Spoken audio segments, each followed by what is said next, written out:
Roll call. I'm Sean Holland. I'm here. Mr. Downey Here. and Mr. Olds.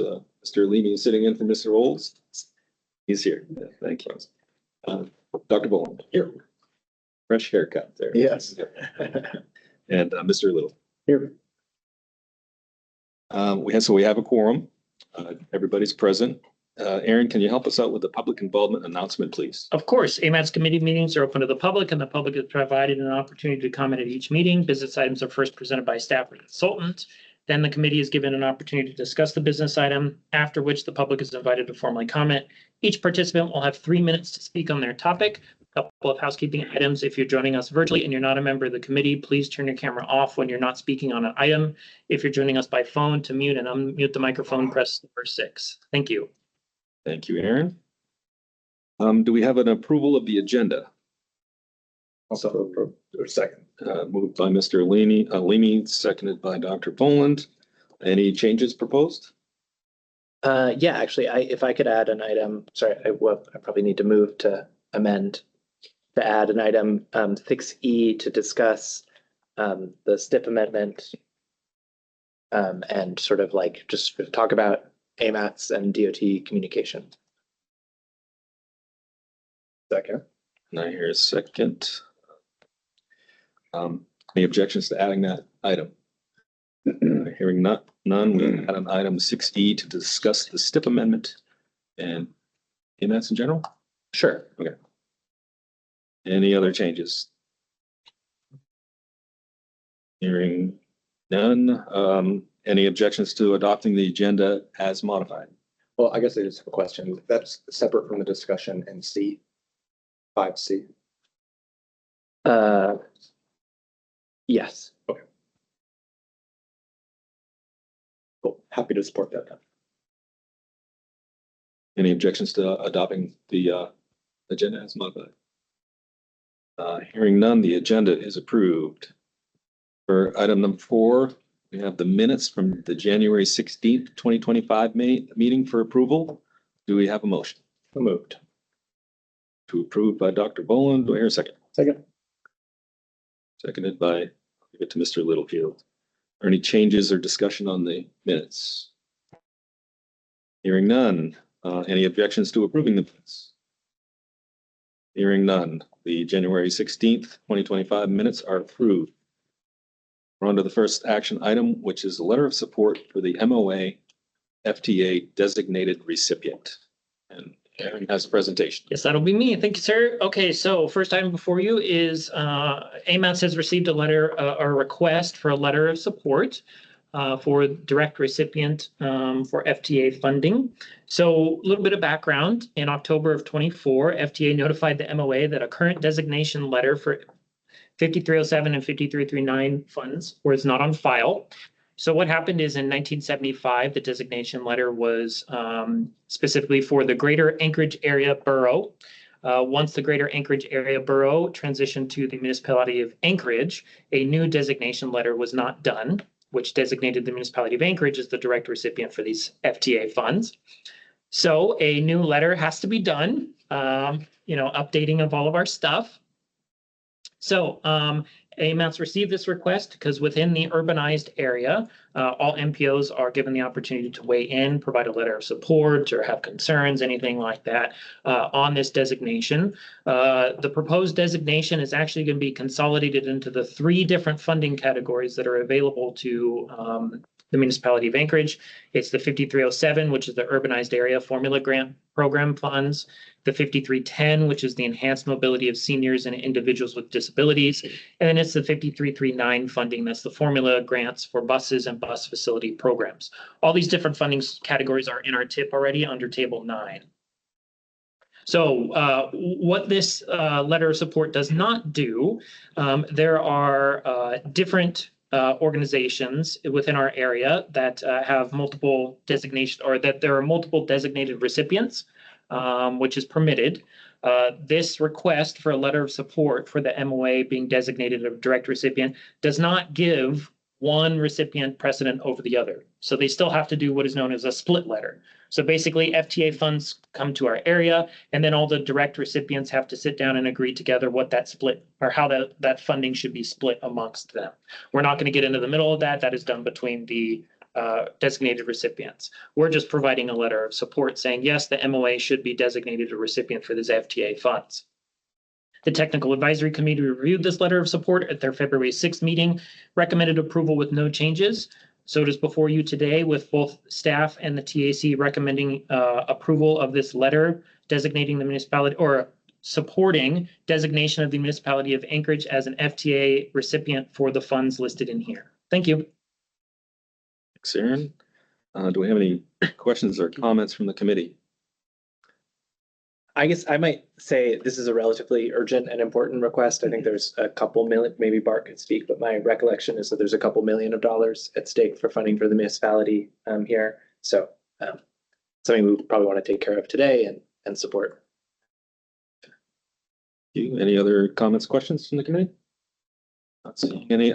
In this, forgive me if you said it and I missed it, but this letter just formalizes kind of current practice. Is that true or? No, it's actually a requirement. I mean, yes, in a way, because we were always under the assumption that the MOA was a direct recipient of FTA funding. But it turns out that that letter was not done. So this is, the Muni is working on the letter. They're just asking for a letter of support from us to send to the governor saying, we agree with the Muni being a designated recipient for these FTA funds. So it basically would make it to where it's like current practice is continuing on. Okay, thank you. Are there any comments from the public? I'm not seeing any. What is the will of the committee? Move to approve. Second. Moved by Mr. Downey, seconded by Dr. Boland, I believe. Yep. Are there any objections to approving the motion? Not seeing any. The motion is approved. On to action item 5B, comments on the Seward to Glen PEL. Aaron, will you be presenting? Yes, I will. Thank you. So this is, as you know, the Seward to Glen PEL is a public comment period going on right now. The memo still says had a public comment period. It should say has a public comment period on the alternatives for the plan. Staff reviewed the information provided for the public and has 3 specific comments that are bringing forward to the policy committee for review. First comment is in the public material, it's listed this direct statement of after level 2 screening and additional public feedback, an alternative will be recommended in the draft PEL study document. When staff reviewed the PEL handbook from the Federal Highway Administration, we also reviewed DOT's handbook, and those pages are on your iPad so you can see them. If you would like to. DOT's handbook also says not to choose one alternative, but have a suite of alternatives at the end of a PEL process. And so staff is recommending in this comment that the Seward to Glen PEL should not be providing a single recommendation, but provide options that can be selected from for the follow-on design efforts. Number 2, moving forward, we're recommending that there should be clarification provided to everyone on the 2050 MTP versus MTP plus alternatives. How they're listed in the materials is very confusing for people to follow along. It goes back and forth between MTP plus and Main Street option. So select what you want to call it and carry that forward through the entire process. Also, it would be nice if they would better communicate that the MTP plus was not done by AMATs. That's caused some confusion that I've had to clarify to members of the public and other people who've come to me saying, well, when did AMATs do this MTP plus alternative? And I have to clarify this was done by the project team. So, and the third comment is just all alternatives should be given equal consideration of viability. There's the appearance of favoritism towards the parkway alternatives. I'm not saying that is the case. It just appears to be that case with how the material is presented and how the material is talked about. And it was also kind of dismissing the viability of the 2050 MTP or MTP plus as alternatives. For example, in the slides provided, it lists possible challenges under the 2050 MTP for that alternative, but doesn't list any of the challenges the other alternatives would have. In addition, discussion about if something is fundable or viable. It seems that the parkway alternatives were given the ability to move forward regardless of their funding viability, but there was concerns raised over the transit requirements in the MTP plus and whether the assembly was going to fund that or not. And just making sure that you treat all alternatives the same as you go through the process. Technical Advisory Committee reviewed these items, had a really good discussion on it. We heard back from DOT in response to some of these items, but there were no changes recommended by the TAC. So they're before you for review with the TAC and staff's recommendation to approve the comments with any additions or edits. Thank you. Thank you, Aaron. Any questions or comments for Aaron from the committee? Not seeing any comments from the public. Seeing any there either. What is the will of the committee? Move to approve sending this letter. Second. Moved by Dr. Boland, seconded by Mr. Littlefield. Are there any objections to approving the motion? Hearing none, the motion is approved. On to action item 5C, process for AMAT's political environments appearance requests. Aaron, do you have a presentation? Yes, just a second, sir. Sorry, I'm trying to make sure I Capture. Okay, so as you see on the memo before you, there was some information provided that I wanted to kind of go over with everybody. I received a request to participate in the Alaska House Transportation Committee in January of 2025, asked to present on concerns that have been raised by AMATs regarding the STIP. So I put together a PowerPoint presentation. I pulled directly from the letters that were approved by the policy committee and quotes of the concerns that had been raised and approved by the policy committee, and I presented on those. Afterwards, I did receive an email, as you see quoted here, from a committee member with concerns that it's up to the policy committee to make a decision on whether I should represent AMATs in a political environment, and the policy committee should be given an opportunity to review and comment on presentations. Then another committee member asked for this to be brought to the February PC agenda for discussion. So just wanted to lay out a couple of things here. If the process is that we come and get approval from the policy committee prior to attendance at any of these appearance requests, that typically is a few weeks or a month that we have to go through to get it on the agendas, to get it before you, to get approval. These appearance requests have been coming in typically about a week before the appearance happens. So there's some issues there with getting that done on time and ensuring that AMATS has the ability to be represented at these meetings as requested. I do want to say it is part of my job to appear in these requests. That comes with the territory. There's always the opportunity for the policy committee to correct me if I am wrong in any of my approaches or my disposition. So, however, I do want everybody to understand I don't feel offense over this request. I think this is an awesome discussion for the policy committee to have so we can all be on the same page. The Technical Advisory Committee reviewed the information provided and recommended the following to the policy committee for AMAT staff to draft a policy and procedure relating to how my position, the director, functions, provides presentations and general standard process. The draft P&P will be presented to the TAC prior to going to the PC for approval. So they're not saying the TAC approves it. They just want to see it before it comes to you all. And additionally, to allow my position to continue representing AMATs in the meantime. No time frame was provided on when the P&P should be drafted and presented to the committee. I think the idea there was to give staff the time to do the research into other MPOs to see if they have P&Ps on this topic, and then to get that drafted and brought before you. So all this information is before you as the policy committee to review the recommendation from the TAC and have a discussion and give direction to staff on how to move forward. Thank you. Thanks, Aaron.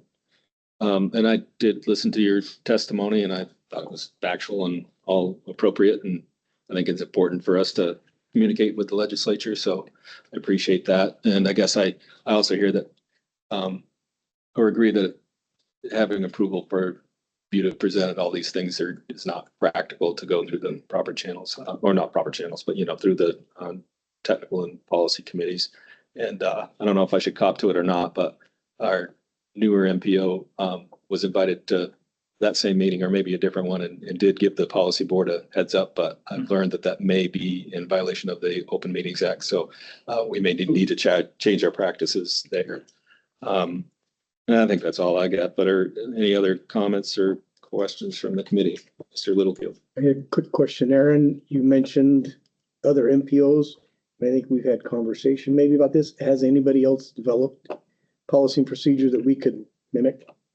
I don't believe FAST has one. I haven't been able to reach out yet. And then I did reach out to one of our peer MPOs from the peer exchange, the Minnesota, and asked if they had anything that we could use, because then it'd be awesome to bring something to you. They do not have anything. They don't have anything set in stone or in place that says, here's how the executive director functions when they get requests. They did say they don't often get requests from the legislature. We don't often get requests from the legislature either. So it sounds like we're in good company there. And the director focuses on if it is a technical request, he's able to respond to that based on his technical expertise. If it's a political or policy level, if the policy committee has commented on it or provided direction, then he just relays that information. If it hasn't, then he goes back to the policy committee for questions and how do you want the MPO, how does the MPO weigh in on it? So I think it's very similar to how I've been acting in this role. But I haven't been able to reach out to any other MPOs at this point. If there's desire to draft a PMP, I would do more research by going out to other MPOs. You think it would have value To do the research or have a PMP? to have a PMP? I guess maybe I could start. Yeah. I guess I'm not sure we need a full blown PNP for this. I think like if we can give Aaron some clear guide rails and authorize him on these topics. I was thinking policy statements that we've approved, facts or sort of technical pieces about the MPO or things that he's a technical expert in, and then his factual experience. If we said those three things you can speak to, I don't know if we need a full PNP.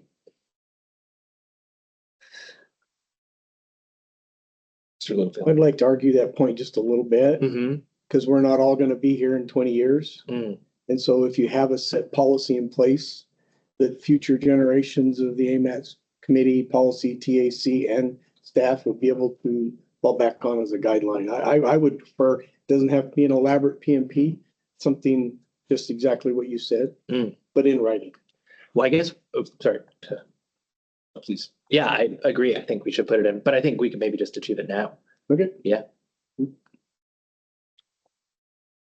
Any other questions, comments?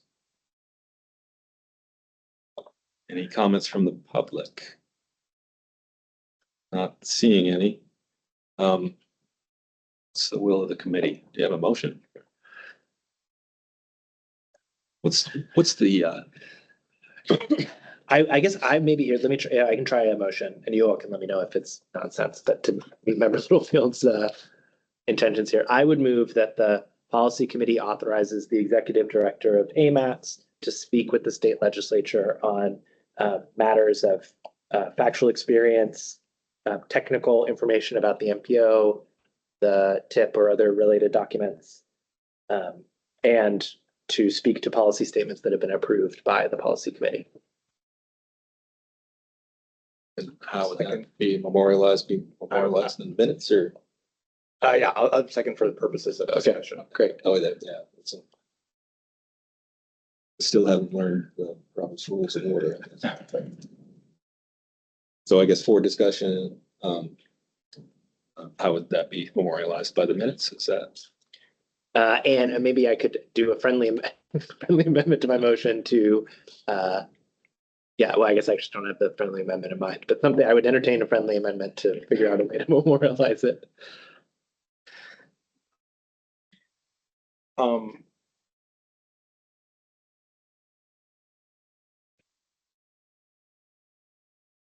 do you think?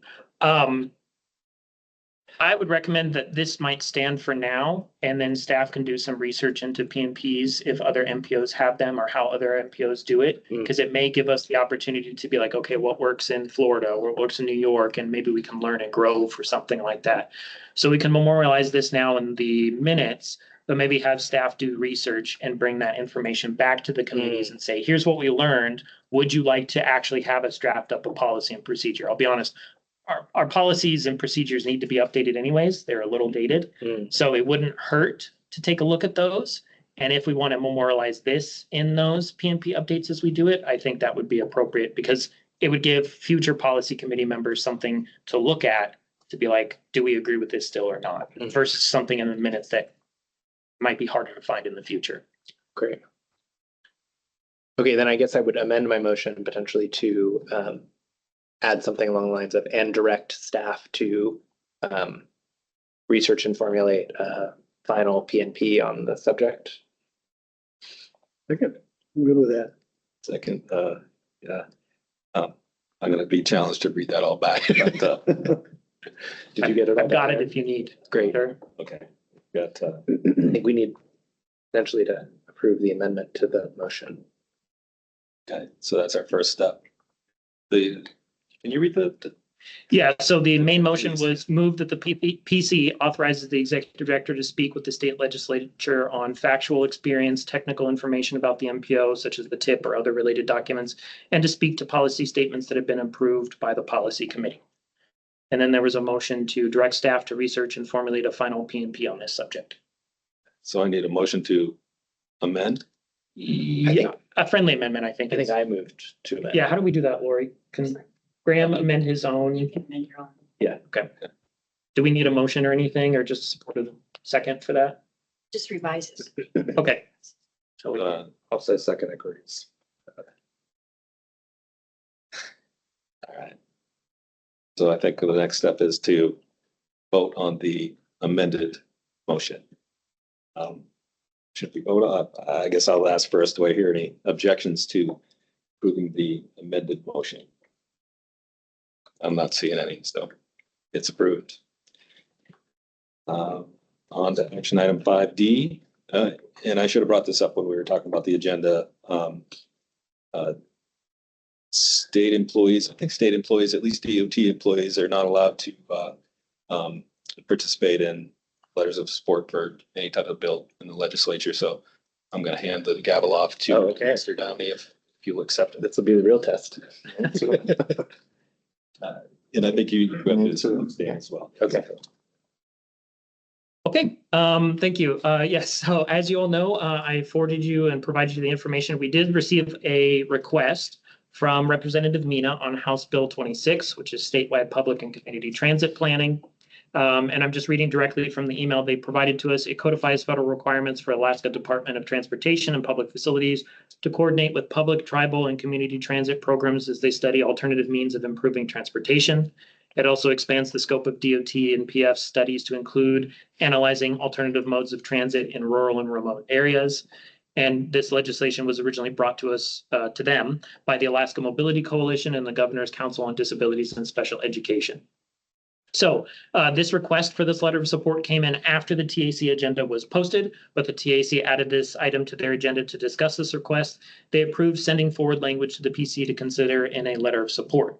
Based on that discussion and the language approved, staff drafted a letter of support using that language as provided. That letter of support is before you for review, and staff is recommending review and approval of the letter of support for HB 26.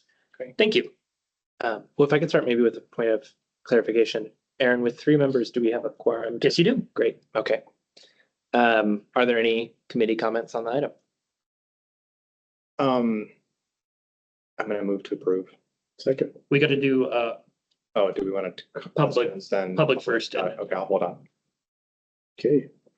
Well, I guess if other members don't have a comment, I think regardless of the merits of this bill, I think especially since our partners at DOT aren't able to speak to these matters, it's a little weird for AMATs to speak to these. I think there may be cases where it's appropriate for AMATs to weigh in on state legislation, but I think in general, probably be better if this committee stays out of it and we use other tools like assembly resolutions and our lobbying powers, the mayor's office and those sorts of things to support ordinances. But yeah, that's sort of my piece. Are we in debate or are we doing just questions right now? just questions now. Oh, sorry. Thank you. No, Member it's- Vaughn. So we need to open to the public. Thank you. Are there any comments or are there any questions from the public? Seeing none, what is the will of the body? I will move to approve. Second. Moved by Member Vaughn, second by Member Littlefield. Member Vaughn, I can stick to it. Yeah. So I think I just have a little bit of a different perspective than Mr. Graham. I think the AMAPS policy committee is a a policymaking body, limited in scope, but the policymaking arm of AMAPS. We do have the purview to weigh in on issues of transit, transportation, infrastructure, as it pertains to our boundary, but also as it pertains to regional impacts as well. And so I think, this is, as pointed out in the letter, House Bill 26 is consistent with a lot of the work and effort that has been done in former long-range transportation planning. And I think could be something that would be helpful for coordination between ourselves and the state, but also the multiple MPOs now, of the 3 MPOs in Alaska. So yeah, I will be in support. Okay. Any other comments from the committee? Great. I think I said my piece at the wrong time, but yeah, I guess maybe just add, again, not speaking to the substance of this at all, but just to I think as a general rule of thumb, I prefer if the policy committee didn't weigh in on state legislation, given that we have other tools I think might be more effective. And but that's that. I guess are there any objections to the motion? What is what I would ask? Yes. Great. Are there any objections? I have a script here, but I should have shared with you. I'm sitting there reading it, but yeah, sorry. I guess I will object. I can object as the chair, right? Mhm. Yeah, Yes. I'll object to the motion. So, Yeah, roll call. so we'll do a roll call vote. Thank you for the procedural assistance. Member Volland, Yes. Member Littlefield, Yes. and for myself, no. And we'll just note that a member Holland and member Alimi abstained. Perfect. And have not been part of the conversation. Okay. Great. I'll pass the gavel back to Chair Holland. Thank you, Mr. Dunn. It's harder than it Good, looks. good job. Without the script. Yeah, you did good. Are there any other action items? No, those are all the action items. Great. Thank you. On to agenda item number 6, the project and plan updates. Looks like Minnesota INL corridor plan update. But we have a presentation. It's actually going to be James Starzyk, if you want to say anything, but Juan Lee will be here to give the presentation on the screen up there. Hi, everybody. James Starzyk, DOT planning project manager for this planning effort here. This was kicked off in 2023 through the generous funding through AMATS for this corridor plan. It's the first major corridor plan for DOT within the Anchorage area, and the first of, I believe, what we have 4 scheduled in the tip right now. So really kind of the test run for how we're going to be doing all these. I'll let Juan get into the details. R&M's is the lead on this project, and Juan Lee is our project manager there. But we're really excited to be able to tackle such a important piece of Anchorage transportation infrastructure. I think we all are aware of the struggles that we have maintaining the balance between modes, safety, and as Juan will get into, the Minnesota was designed for one particular thing back in the 60s that I don't think it's necessarily suited for now. And so it's a great opportunity for us to take a step back and really look at, what we want this corridor looking like for the next 20, 30 years. So I could do this forever, but Juan is really good at presenting this short and sweet. So I will turn it over to her. All right, thanks a lot, James, for the introduction and to kicking it over my way to give the overview on the project. I'm not sure about short or sweet, but thank you. Okay, so Juan Lee, R&M Consultants, project manager for this project. We have other partners on the project as well. Kinney Engineering and Dow Engineers is also supporting us on this project, as well as McKinley Research Group for socioeconomic projections and analysis for projected growth. All right, so James gave a little overview on where the funding came from. We are actually implementing the AMAT's 2050 MTP with this project. It was a recommended project to study the Minnesota and I and L Street corridors. It is also an implementation measure of the AMAT safety plan. So we're in that phase right now. All right, so a couple of the plan objectives. James mentioned that it's the first of multiple corridor plans that DOT and AMAT's partnering together or taking on just to take a look at these corridors, doing the planning first versus designing right away. And an important aspect of planning is identifying the right issues to solve, right? So we've all driven Minnesota and I&L streets. We kind of have an idea what it's like from the driver's perspective, but what are the other users of the corridor? At the end of the day, we're planning for people and users, and our objective is to make sure that the existing land use and projected land uses for the corridors will match with the corridor's function as a transportation corridor. Treating the corridor as places, because they are places. People bike, they walk, they access retail, local businesses. They're trying to traverse along the corridor, across the corridor to go to school, to recreate. So there's a lot of users along the corridor, and there's a lot of uses that the corridor helps to access. It's really a north-south spine for that side of Anchorage. It's also a corridor that allows people to get from the airport to downtown, to the Glen Highway. If you're commuting, you're going to take Minnesota and L streets to go back and forth between the valley, Eagle River, and different parts of Anchorage.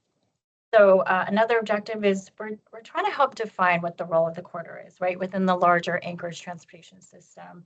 And I have a couple slides that are coming up that I can help explain what that means. And then, of course, transportation infrastructure, there's a lot of money that is going to be at play here, and this is going to help make those investment decisions in the future. So the corridor plan is going to be doing a lot of different things. That's the short part of this. So to really understand where we want to go with Minnesota and I&L streets, it was really important for our team with DOT, partners, planners, James, Aaron, and other folks on the project to really define what's the origin story of Minnesota, right? Why do we have Minnesota corridor? It used to be called the Minnesota bypass for anyone that remembers that time. But it was really built to help open up development, open up land in West Anchorage for housing, for commercial development, to really grow the community in the late 60s. So these are some photos that we found from different places, the Anchorage Museum, the archives, I think one of these popped up on my social media feed, but these are pictures of Minnesota when it was getting constructed in the late 60s.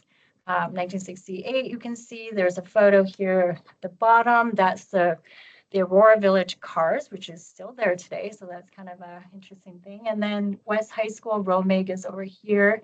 Not quite built, but Minnesota back in the day looked like a pioneer dirt road, right? I think it was Sean Baskey who said his grandma had a sign off of Minnesota. And that's how some places where the street names were named is from people who came from different states. So there's kind of a little bit of local history for you there. This photo here is the Anchorage Garden Club planting tulips in the right-of-way. So, but it was important to us to understand where Minnesota came from, why it was built, how did it help Anchorage grow, and then to really understand where we want to go with it and what it's functioning, how it's functioning today, and what it should do in the future. So this is us in 2024. So this is last year when we got started on the project. But these are some some current photos that we have of the corridor. Winter, of course, that beautiful stretch with the Westchester Lagoon next to the corridor. Some other photos, there's the divided highway section. There's what people are calling it's the divider, but it's cheese grater as it's affectionately known, I guess. at the Northern Lights intersection with Minnesota there in Midtown. And then there's the INL Street section downtown. Just these are little snippets just to show you that the corridor has lots of different contexts. It functions differently depending on what section of it you are. So Minnesota is trying to be a lot of things to a lot of people. And that's why it was important for us to really understand how it's functioning and how we can solve some of the issues that we're trying to identify through this process. We heard that it's, got a little bit of an identity crisis, which I think the photos that I showed with all the different contexts is kind of part of what we're trying to figure out as part of this corridor plan. So the project starts at International Airport Road, the interchange there, and just north of that is where the project really starts, and it goes all the way downtown to 3rd Avenue. So Minnesota Corridor project is that section of Minnesota through Midtown, and you can see we put the 2040 land use plan map layers on there just to show the different contexts. We have yellow is the residential, different intensities of residential. We have the commercial corridor in the center. We've got schools, we've got parks, we've got Westchester Lagoon. And then downtown, of course, is the highest intensity with our central business district uses. And then we've got the park strip as well. So a lot of context, trying to work with all those, I guess, opportunities and constraints. We are coordinating closely with the Complete Streets Plan as well as the as the Downtown Streets Engineering Study. Part of our scope is to look at peer city reviews. So what are other winner cities in North America and Canada? What are they doing with their corridors that are these larger corridors potentially owned by their state DOTs or their highways departments, such as in Edmonton, Alberta, Canada. And we have been trying to find out like how they maintain these corridors in the winter, how they treat them in the summer, how do they integrate the land use so that it serves its purpose as it moves through different contexts.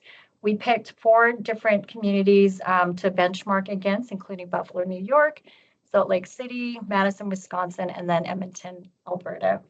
These places have winter that stay. There's lots of places that have winter across the country and in Canada, but a lot of times their winter is it's spotty, I guess, at best. It will snow and then it'll melt. So we wanted to pick these cities that had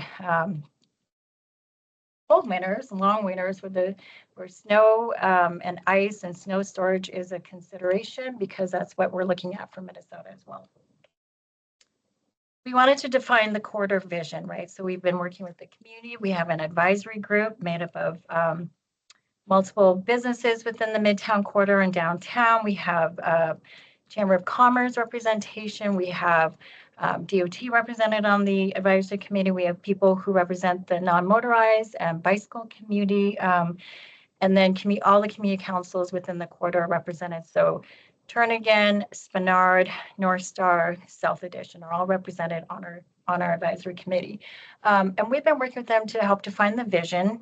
And with that, we've been working with the public as well. And so our big question is, what is your big dream for Minnesota INL Street? But also, how is Minnesota and INL growing up to serve Anchorage now? It was built to help Anchorage grow. And now how will Minnesota and INL Street grow to better serve our community? So the community's big dream, we've been asking this question consistently. So with our process, it's been very iterative. We like to ask very similar questions in multiple different ways to different audiences to see if we can get some themes. And the big themes that we heard so far with the mobile workshop that we had in October is that there's a lot of basic things that I think that the community just really wants from Minnesota and INL Street. Wider sidewalks and some bike lanes. Safer and easier ways to cross Minnesota. There's a lot of side streets that intersect with Minnesota, but there's not really clear crossings or safe crossings for people. 0 pedestrian and bicycle deaths. There has been a fatality in more recent months along Minnesota. And so that's one of the problems that we're identifying that we need to solve as part of this corridor plan. More trees, like people love greenery in the right of way. Where can we put those? How do we make the right of way I think, safer and more comfortable for all users. Looking at a road that's designed for people all year round, we are a winter city. It doesn't look like that this year as much, but in other years we know there are bigger snow years, and we have to account for that. We have to plan for that at the beginning and not consider that as an afterthought. How do we reduce the noises to neighborhoods? So there are sections in Minnesota that, you know, it's very fast. There's a lot of cars. You're coming off the divided highway. You hit Tudor, and the neighborhoods surrounding on both sides of Minnesota, it's noisy for them. And so that's something that we heard is important to be identified as some of the issues to be solved as part of this problem. As part of this corridor plan. Some of the other things we heard is that slower traffic would be something that would make a huge difference, and just lower speed limits. So we're looking at all those things. We heard, you know, some of the design elements that people wanted to maybe look at. Is there a place that could be reallocated for wider sidewalks, maybe a more pedestrian friendly corridor, and along with that, all the elements that go with that, better lighting, maybe a median that is a little, you know, more useful for pedestrian safety. So there's that. And then there's some of the things that we've done before. I mentioned the advisory committee that we've already been working with. We've had 2 meetings with them, including a winter walk audit. We did a site walk last summer. We did a bike audit. So we wanted to make sure that all the perspectives using the corridor are being experienced by the corridor team as well as the public. We met with the DOT chiefs. We did a SWOT analysis with them just to understand what the strengths, weaknesses, opportunities, and threats that they would like from their perspective. What do they think is needed from Minnesota 9L streets? And then our second workshop will be this fall, and that's when we'll have some corridor recommendations, some solutions that will match what we've heard so far in terms of the issues identified. Okay, so I mentioned the SWOT analysis, so strengths, weaknesses, opportunities, and threats. And so we did this exercise with the public as well as the advisory committee. And so these are the major themes that have come out from the 3 different opportunities that we've worked with to come up with the SWOT. So there's several strengths, but sometimes those strengths can also be threats, such as a lot of traffic can commute quickly through the corridor, but at the same time, those large volumes of traffic and speeding go along with that. So that's considered a strength and a threat, depending on who you talk to. One of the weaknesses is, as I mentioned earlier, is that it's not as pedestrian friendly in some areas, and there are fatalities more recently of our community members within the corridor, within the side streets. And so that's something that we need to identify as one of our #1 issues to come up with recommendations for this project. Vehicle speeding, you know, driver behavior in some sections of the corridor, especially in the Midtown section, is a concern. I've talked about noise earlier. That is a weakness that we heard. And then what are the opportunities, right? So are there places where we can reduce speed?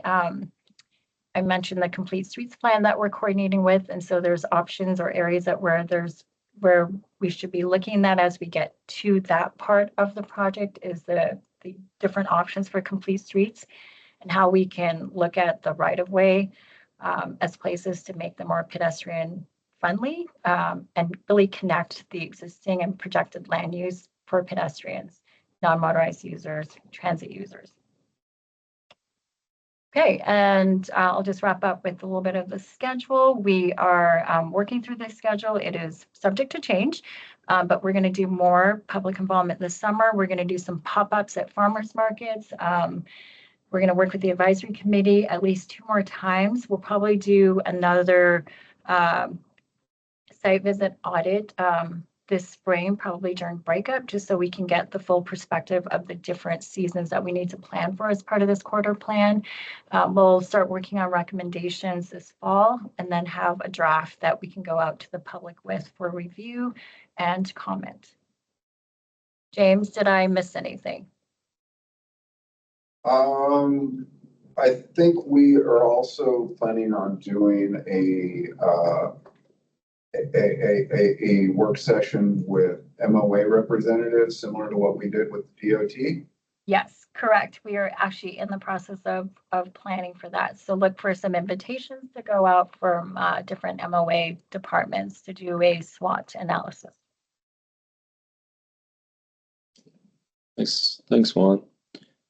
You. Any questions or comments from the committee? Seeing any comments from the public?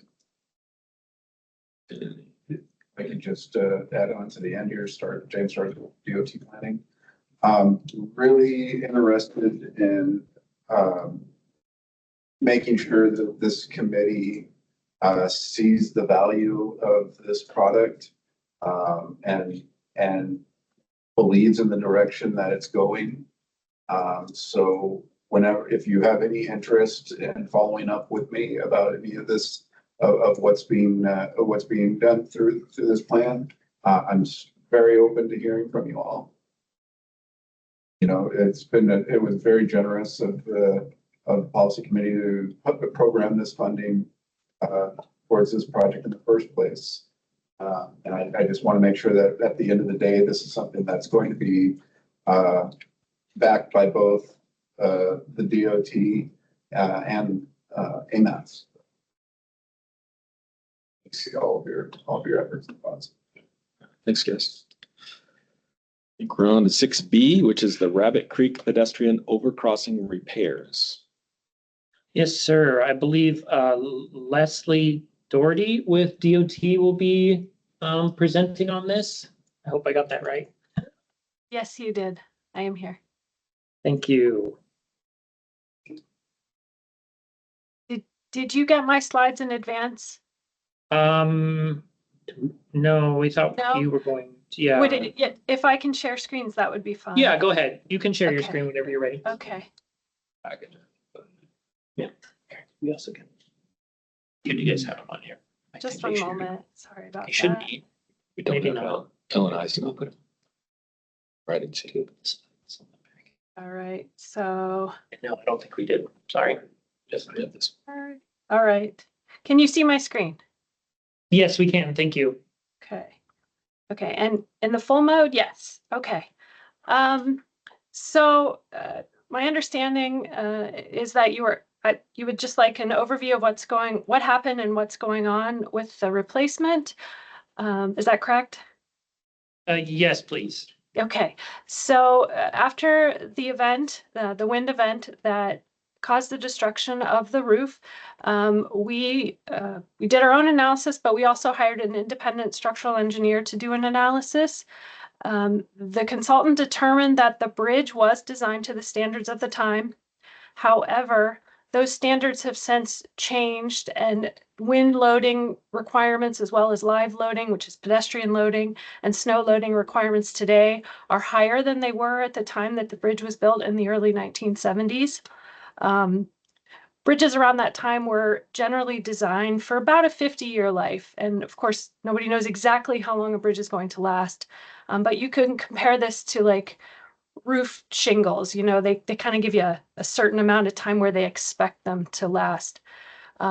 Being that the bridge is 50 years old, it was designed to a lesser standard, and it just did not have extra capacity or resiliency. It was not designed to last as long as a modern bridge would. So, let's see. Being that we're going to have to design to today's code, the bridge, the replacement structure on top is going to look a little bit different than what was there, but we think in working with the consultant, we've gotten it to where it will be pretty similar. We'll most likely have chain link fence because that's rather lightweight. And speed is important here because we know that the school district would like the bridge to be open as soon as possible. So by sticking to as close of design as was there, that'll speed up the process. We are a little concerned that steel is not as available, may not be as available as it was, and prices may go up due to the current situation at the national level, but we'll just work with that. And we are also strengthening the Willowcrest pedestrian overcrossing, which is of similar design. We're making sure it has additional welds so it would not be prone to the same wind overload condition. And just along those lines, bridge strikes in general is something that we're really concerned with in the state because they've been going up over the years. So anytime there's a pedestrian bridge that we could remove so that we can avoid strikes, we would do that. But these bridges are ones that the public has said they use and they want to remain. So we are planning on keeping it and rebuilding it. And that's all I have, but I'll happily entertain questions. Thank you, Leslie. Any questions, comments from the committee? Not seeing any. Any comments from the public? Not seeing any of those either. Thanks a lot, Leslie. Thank you. Have a good day. Yeah. Agenda item 6C is State of Alaska Complete Streets Policy Update. This will actually be Julius with DOT. Julius, if you could, if you have any presentation, go ahead and share your screen and introduce yourself, please. Thank you. Thank you so much, Aaron. My name is Julius Adolson. I'm the statewide bicycle and pedestrian coordinator and active transportation planner with Alaska DOT. I'm based out of Juneau at our headquarters here. And today I'm going to give you a verbal update. So I don't have any presentation for you. However, I am going to briefly show our Complete Streets website that we have. So with that said, I wanted to give you, I've been tasked by Lauren Little to give you an update on our Complete Streets Policy Recommendations report today. And I just want to provide a little bit of background for some of you, as some of you might not know, the background of the policy recommendations report and why we're calling it a policy recommendations report as well. So the intention of creating this recommendations report was to flip the script essentially on how we implement a policy and ask our transportation professionals, both within DOT, but also our partners, on what they want to see in a Complete Streets policy. And so we hosted 5 different workshops. We also did a lunch and learn with the legislator as well to ask our representatives what they would like to see in a policy. And all of that information has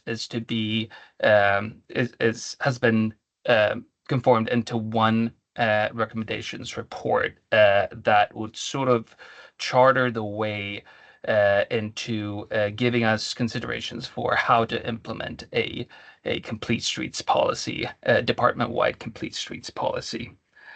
So with that, we had in early 2024, we hosted, as I mentioned, 5 different workshops and open houses in communities around Alaska, both rural and urban.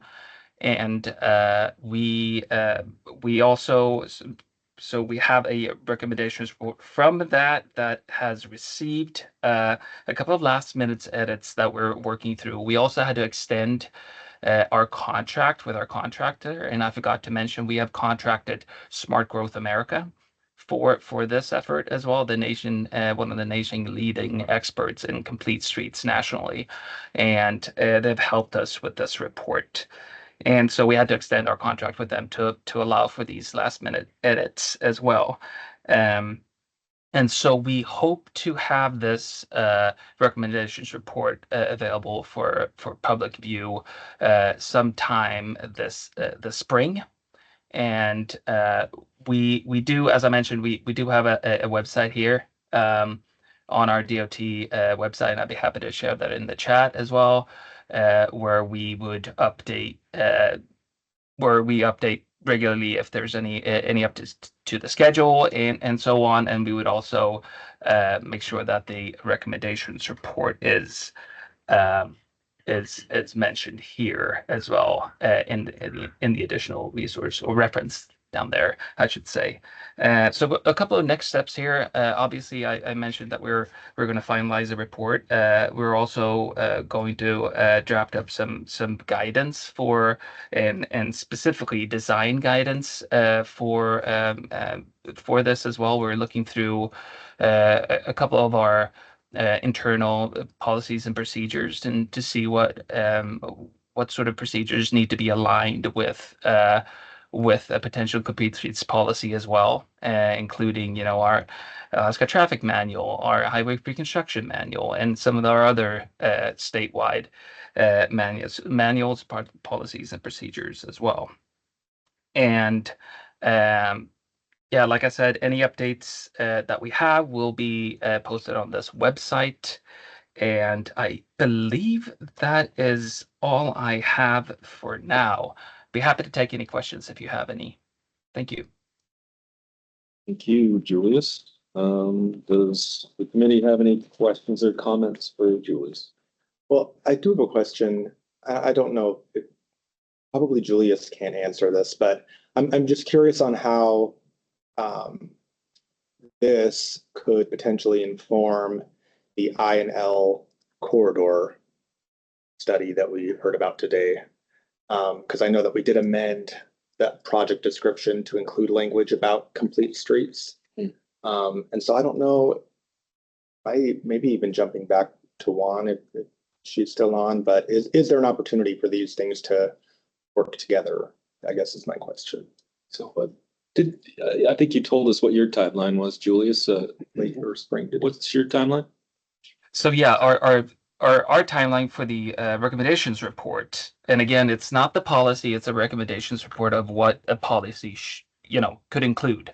That timeline is in early spring, hopefully, hopefully here soon.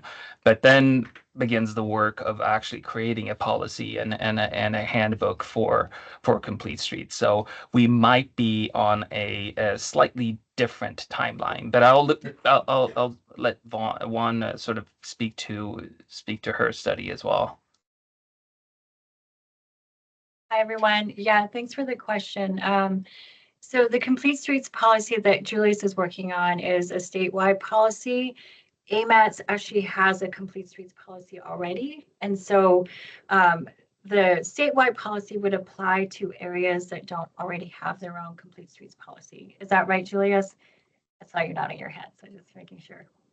Yes, and we'll also in the DOT policy, we'll also have guidance on how our statewide policy will interact with any local policy as well. And so I believe that, correct me if I'm wrong, Juan, but the policy that was mentioned in the study was the local policy. Is that correct? Correct. Yeah. And so the second part to my answer to that question is that AMATS is working on a Complete Streets plan right now that follows the Complete Streets policy. So it will start to work on typologies for all the corridors within the AMATS area, AMATS boundary. And then our Minnesota corridor plan is working, we have similar members on both teams. So we're working and coordinating directly with the two projects as well as the Downtown Streets Engineering Study to ensure that the recommendations for the different corridors, including Minnesota and IL, are consistent. One other thing is the official streets and highways plan, I think for the municipality is getting updated. So we're going to coordinate with that, as well as the DOT's statewide functional classification plan is currently underway. So we are also coordinating with that. So there's multiple different efforts happening right now, but I think through AMATS and DOT and then Julius's work, we are ensuring that there's good coordination and that there's consistency throughout all the different projects. Okay, great. Thank you. Thank you. Any other questions or comments from the committee? Mr. Downey. Yeah, not to pin you down too much, Julius, but when do you think the actual policy will be done? That's a very hard question to answer, and I don't feel confident in sort of giving any type of timeline for it. I've seen so I've seen it sort of also depends on if we go the route of codifying the complete streets policy, so in Alaska Administrative Code, or if we go the route of putting it into our local policies and procedures. And I think depending on what happens, yeah, I think the future, let me put it this way. I hope to have a more clearer answer to you in the next couple of months as we sort of progress towards working with the actual policy when we've wrapped up the Complete Streets recommendations report. And I apologize for not being able to give you any firm sort of date on that. Anybody else from the committee? No? How about from the public? Any comments from the public? Not seeing any. Oh, there is, sorry. popped up. This is Mark Eisman. Yep. Thank you, Aaron. This is Mark Eisman, the Anchorage Area Planner. I just wanted to point out, I don't think Julius mentioned this, but we also have a Complete Streets training coming up early next month that still has a few seats available, geared more towards planning and planners and transportation people, but something that might interest some listeners too. Thank you, Mark. Anybody else online? Nobody else has popped up. Thanks. We're on to agenda item 6D, which is the peer exchange follow-up. Aaron. Yes, that'll be me. So I just wanted to do real quick. So as you know, we had a peer exchange recently where DOT invited 2 other DOTs, North Dakota DOT and Minnesota DOT, and then 2 peer MPOs in those states respectively, to sit down and talk through some of the concerns that had come up about coordination, the STIP, the tips, everything like that. I just wanted to follow up. It was a really good opportunity for us to sit down and talk through some concerns. I don't think I don't think anything's been solved per se that we will, all move together harmoniously. I think it was a really good opportunity to air some of the concerns and talk through and see if we could get some opinions from other state DOTs and MPOs and realize that we're not the only ones who have to deal with these problems. It's kind of a nationwide thing that there are times when we have to sit down and kind of work out our differences. So I just want to emphasize the fact that it all is to our benefit to kind of sit down and talk through things. And we don't always have to agree on it, but we do have to get work done for our communities. So I think that was the biggest thing emphasized at the peer exchange. So that's something I took away from it, is to constantly remind myself. We also made some really good friends with some peer MPOs. So very excited for that, because we have outreach opportunities. We can ask for their help on things or how they do it to maybe make things better here at AMAT. So I really want to thank DOT for it. It was a good opportunity for us all to get together, and maybe another one will happen in the future. So we'll see how it goes. So that's all I had. Thank you. Thanks, Aaron. Yeah, I guess I'll say that I had the opportunity to sit in on that too, and similar populations, I think, to what we had, but much different structure and setup. But yeah, no, I got some value out of it, and hopefully we can bring some things back. To me, making our tip procedures a little bit better, or more frequent was a good one that came up. But anyway, more efficient, I guess I should say. So anyway, yeah, thank you. Sorry, real quick, there will be a report provided to everybody from the individuals who put the training on the Volpe Center. They're going to write up a report, and I think in a couple months they'll have that available. And when that's done, we'll send it out to you all so you can see that. Forgot to mention that. Thank you. Okay, we're on to the added agenda item 6E, which is STIP Amendment and general AMATs things. Maybe I should have included this under D, but yeah, we saw this week, DOT sent an email to all the policy committee members asking for input on the STIP, and that was done concurrently with the public input process. So it was sort of like MPO members were given notice at the same time as the general public. And my sense is that there's a desire on all sides to be communicating earlier and more often. And I'm wondering, I guess in an ideal world, it seems to me like there'd be communication before it goes out to public to prevent delays and inconsistencies. I don't know if that actually, I guess I'd be curious from staff and DOT if that's true, that would help improve the process, but curious if there are barriers to achieving that in terms of just collaborating a little more often on the STIP. And then And I guess I was looking at the map and there's just a big hole where Anchorage is. You see a lot of projects in the Matsu and on the Kenai and elsewhere in the state, but you pretty much in Anchorage, you've got the Safer Seward project again and not much else inside of the Anchorage area. My guess is one reason for that is because the TIP projects are not indicated on the map, even though they're, I think, included by reference. So that might just be like a visual thing to change, but it is also potentially telling that, there's no STIP projects in Anchorage. And, so those are sort of the two things that came to mind. Maybe that's just a comment I'll make on the STIP, but on the process piece, wondering if there's barriers and process improvements we could make there. I know from staff's perspective, we would love to help participate, but I know that there is some concern that giving things to the MPOs prior to the public comment period makes it available for the public to be able to review, because how public and open facing we are. That was one of the things we talked about at the peer exchange follow-up, is how can they work as DOT and coordinate with the MPOs prior to getting it out to the public. So I guess more discussion is needed on that item. I do know that, yes, it would help, in my opinion, to coordinate with the MPOs, because we have found a lot of technical errors over the last couple of STIP amendments that I think we could have provided prior to DOT before it went out to the public. And I understand that we have our small little area in the STIP, and that's kind of what we're responsible for the MPO stuff. But we found technical errors throughout the document, even outside of our area, that would have been helpful. When we put out documents or we provide documents to DOT, they find technical errors and they provide it to us prior to goes out to the public. So I hope there's an opportunity where we can get to that point eventually to help make everything better for us all. I just gave you my thoughts. I think I'm just going to repeat what you just said. The version control is important, so we can figure out how to do that. But yeah, maybe at least at a staff level to have that. Maybe that some review there would have some value. And also, yeah, that's a good point to bring up about no projects being shown in Anchorage on the map, because there certainly are STIP funded projects that are in Anchorage. But again, as Aaron mentioned, the TIP is incorporated by reference. So yeah, that's something else that maybe we should look at. Different demonstration there. Do you think there's a solution, John, on the first piece? I don't know.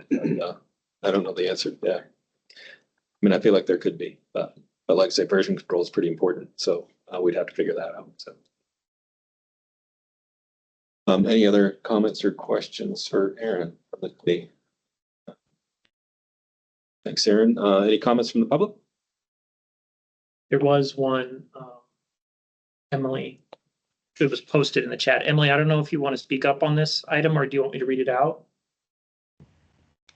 Sure. Yeah, it's pretty much just what I said in the chat. I was wondering how the public has been notified that STIP Amendment 2 has come out for public comment, because I had not heard of that yet. And Emily, I should have had you state your name before you spoke. Yeah. Sorry about that. This is Emily Weiser. I'm a member of the public. Great, thank you. And I don't know the answer to that. Do you know the answer to that, James? James Starzik, Central Regional Planning. I'm not privy to the entirety of the STIP team's communications plan. But so far I have seen, we got an email through I imagine like a listserv that they maintain that went out to announce the STIP amendment. But Aaron, you could correct me if I'm wrong, but I don't believe there's been any direct email to the MPOs specifically. We got a notice. You did, We got a notice with everybody else that it was available. but just in that same listserv. Yes. Yeah. And beyond that, I don't believe I've seen anything on our Facebook or any other media. So something else maybe we should take a look at. I got the text on my phone because I'm subscribed to the listserv, but that's how I'm. Thank you. Any other comments or questions? Is there any more? Did we have any more discussion that you No, that's it. Okay. Yeah. All right. So I think that's the end of agenda item 6E. Do you have any other further project plan or updates today? No, sir. How about general committee comments? Does the committee have any comments to add? I see. I guess, I think we had 2 more folks die on Anchorage roads this week. And I know we were talking about it, before this meeting, Member Holland. So I know it's a concern of everyone here. I think we need to do something serious and urgently to prevent more people from dying on our roads. There's always going to be lots of causes in these accidents. It's not just road design. It's not just things that are, sort of in AMATS's wheelhouse, but there is a lot that is in AMATS's wheelhouse. So I think I'm just personally feeling that urgency to figure out how we can move faster and more decisively to address these pieces, and thankful for DOT's partnership with the Vision Zero working group towards that goal. Yeah, thanks for that comment. Do we hear anything else from the committee? Are there any public comments? I did, sir. I just wanted to kind of, I might add an item to the agenda for this. I just wanted to start doing a quick little update for you all at these meetings on what you can expect maybe for the next policy committee meeting. Same with the TAC, just to give you guys heads up so you can be aware of what's up and coming. I think that would be a better way of handling it so you're not caught off guard by just seeing it when it's posted online. And so I'm just going to read off kind of what we have. So far for action, we have the AMAT safety targets.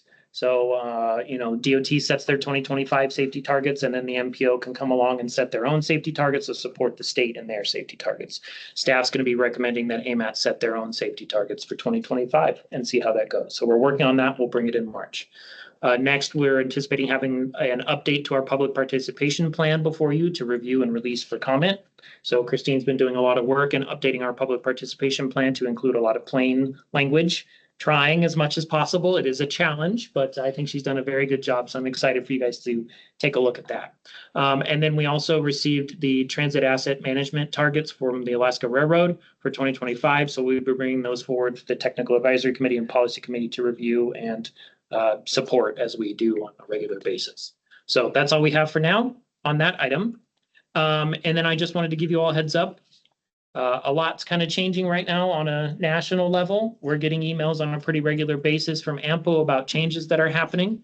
So one change we got notified of is the STIP and STIP amendments now have to go to the US DOT General Counsel for review prior to approval. So I know we talk about streamlining our process. We just had another layer added to process on a national level that everybody has to deal with. So just want to prepare you all that there may be delays moving forward as things kind of shift and focus around. We'll keep you updated. I'll send out that email from AMPO so you know kind of what's going on. This is not me just making it up. This is a national thing coming along. So I just want to try and get everybody ready, be aware of changes that are happening. So, and we still have 2 positions out for to be filled, 2 senior planner positions. So if you know anybody, please encourage them to apply. Thank you.